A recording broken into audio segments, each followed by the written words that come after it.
దృష్టాంతాలుగా కొన్ని సంగతులు ఉన్నాయి. దేవుడు చెప్పిన మాట వినకపోతే, దేవుడిచ్చిన ఆజ్ఞలు పాటించకపోతే వాళ్ళ జీవితాల్లో ఏం జరిగాయి అనే దృష్టాంతాలు కొన్ని ఉన్నాయి.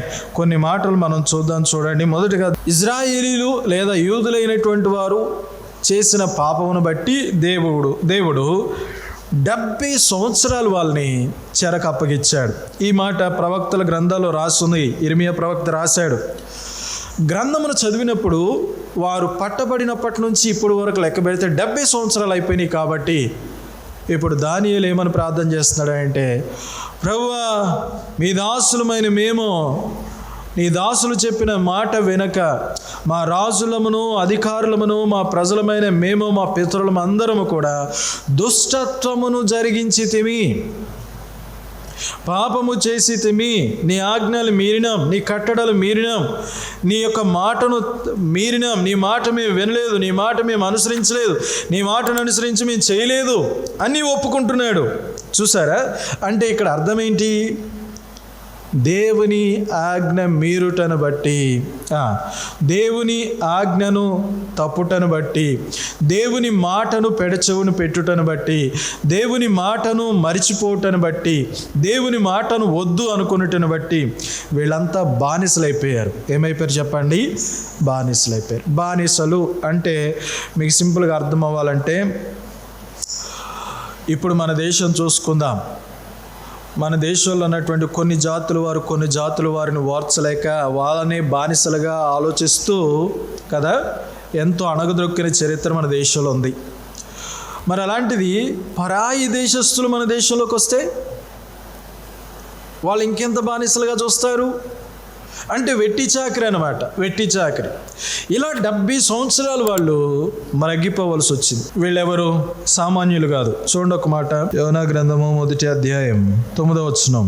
అతడు వారితో ఇట్లా, నేను హెబ్రీయుడను, సముద్రమునకును భూమికిని సృష్టికర్తయై ఆకాశమందుండు దేవుడై ఉన్న యెహోవా యందు నేను భయభక్తులు గలవాడనై ఉన్నాను. సృష్టికర్త అయిన దేవుని ఎడల భయభక్తులు గలవాడు. అంతేకాదు, ఇంకా ముందు ఆదికాండలో చూస్తే దేవుని జనాంగం. ఎవరు చెప్పండి? దేవుని జనాంగం. అంటే వీళ్ళు సామాన్యులు కాదు,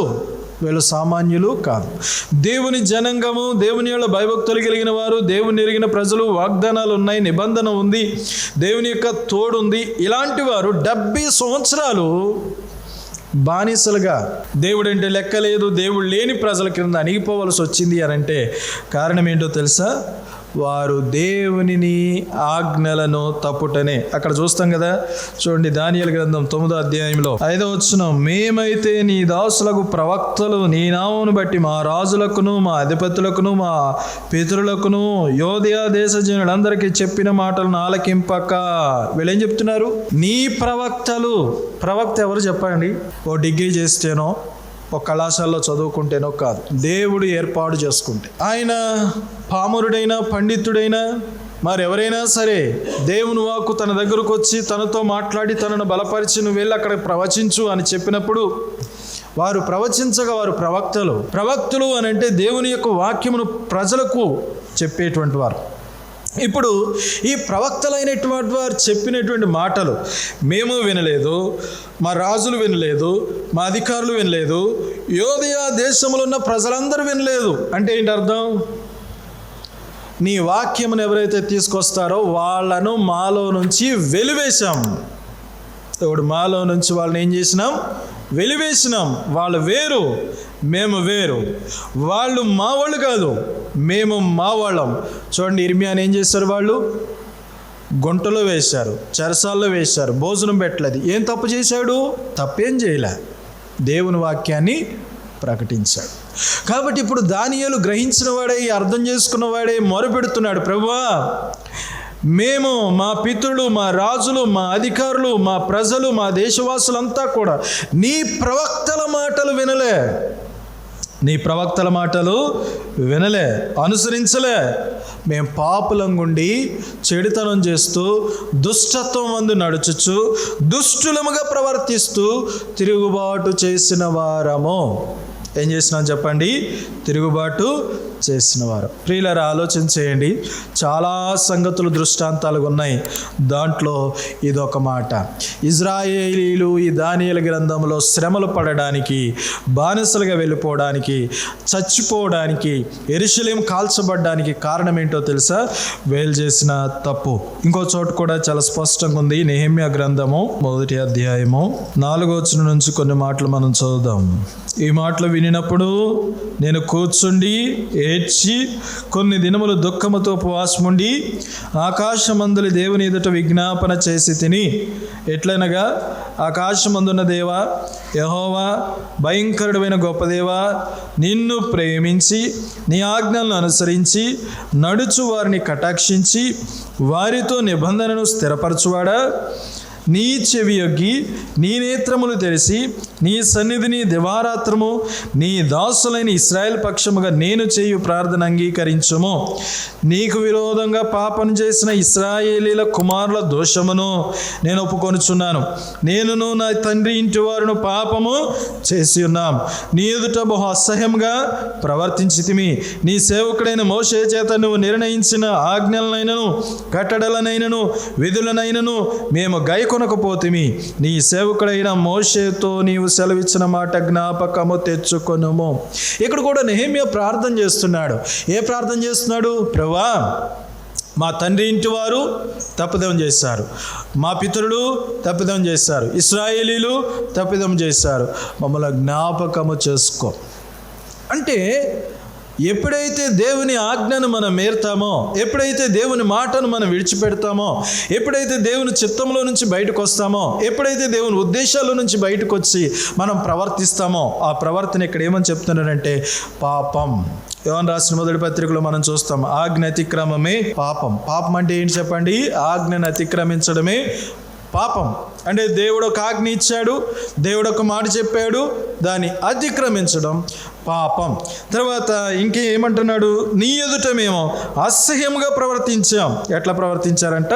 అసహ్యంగా ప్రవర్తించాం. అంటే దేవుని మాటను మనం పక్కకు పెట్టి ప్రవర్తించే ప్రవర్తన అసహ్యంగా ప్రవర్తించుట. ఇంకో మాట బాగా జ్ఞాపకం చేస్తాను. అహరోనుకు కుమారులు ఉన్నారు. అహరోను ఎవరు? మనం ముందుకు వెళ్తాం.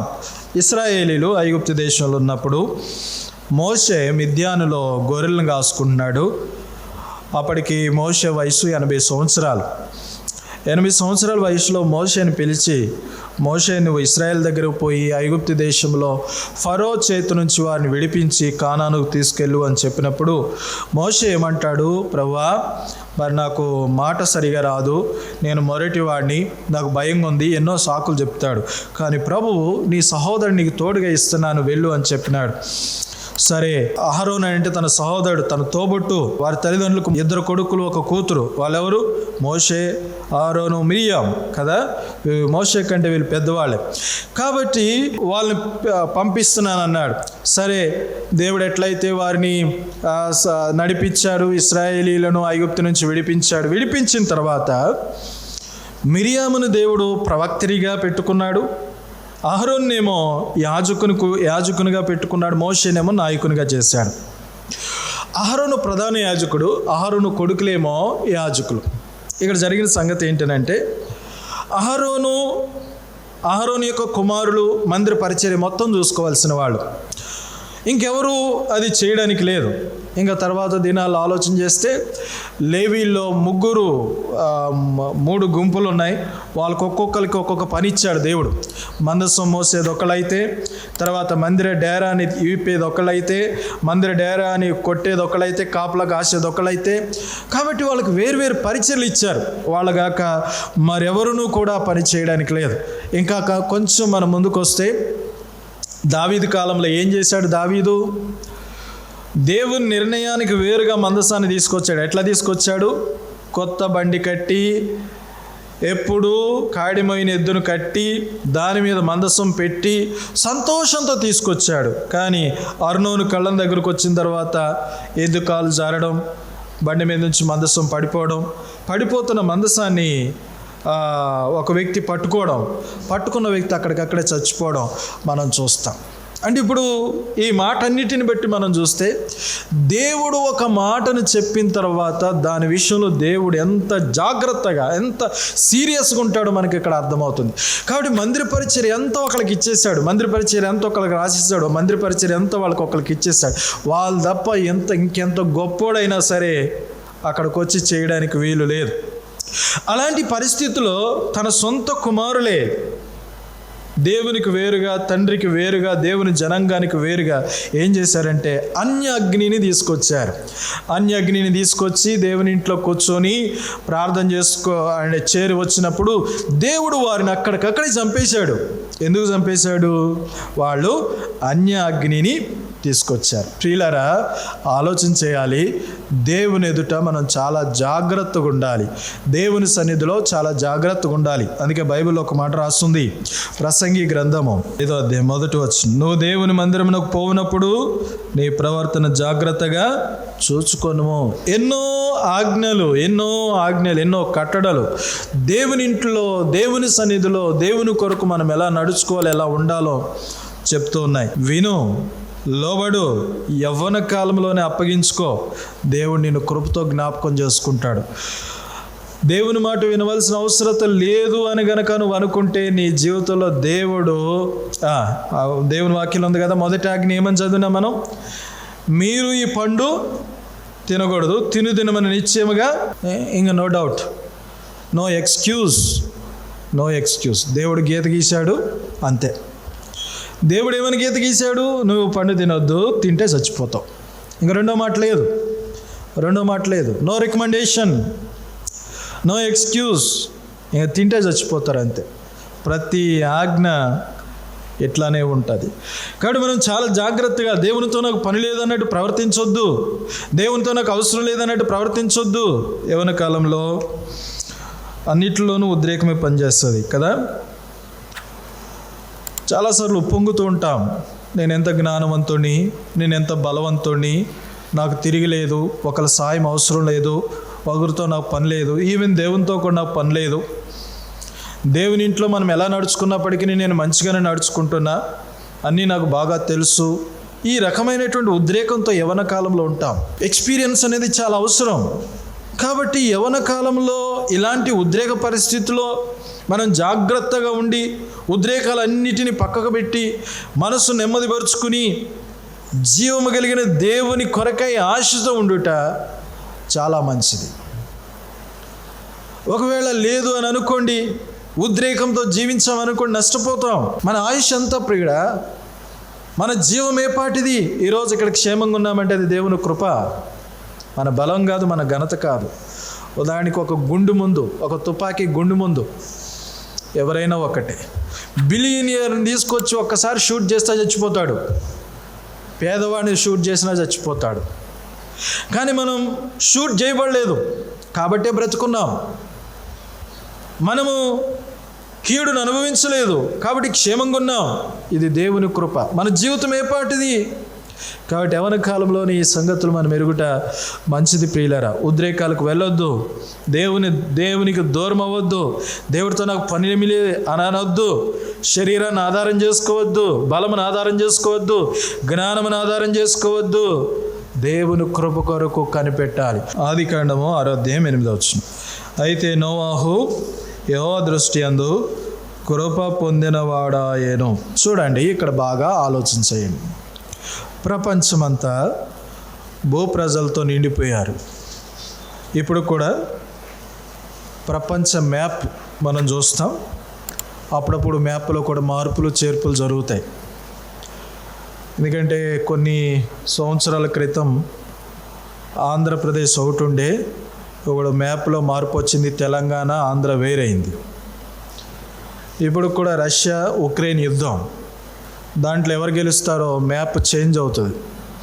ఇప్పుడు పక్కన ఉన్నటువంటి దేశాలు ఇంకొక దేశాన్ని ఆక్రమించుకోవాలని చూస్తున్నాయి, మ్యాప్ చేంజ్ అవుతుంది. ఒకప్పుడు మ్యాప్ వేరు, ఇప్పుడు చూసే మ్యాప్ వేరు. అంటే ప్రపంచంలో మానవులంతా నిండిపోయారు. వాళ్ళందరూ ఎట్లున్నారంటే నాకు దేవుడు అవసరం లేదు, దేవునితో పని లేదు, జ్ఞానవంతులే, బలవంతులే, వాళ్ళకు ఏం కొరత లేదు, వాళ్ళు తింటున్నారు, తాగుతున్నారు, సంతోషిస్తున్నారు, ఆనందిస్తున్నారు. కానీ ఒకే ఒక వ్యక్తి ఉన్నాడు, ఆయన పేరు నోవాహు. ఆయన దేవుని కృప కొరకు కనిపెట్టుకున్నాడు. అయితే ఒకరోజు దేవుని ఉగ్రత భూమి మీదకి వచ్చినప్పుడు బలము, ఘనత అన్నిటిలో విర్రవీగినటువంటి వారు ఒక్క దెబ్బ కొట్టుకుపోయారు. కానీ నిలిచింది ఎవరు చెప్పండి? నోవాహు. ప్రియుడ, ఆలోచించాయి.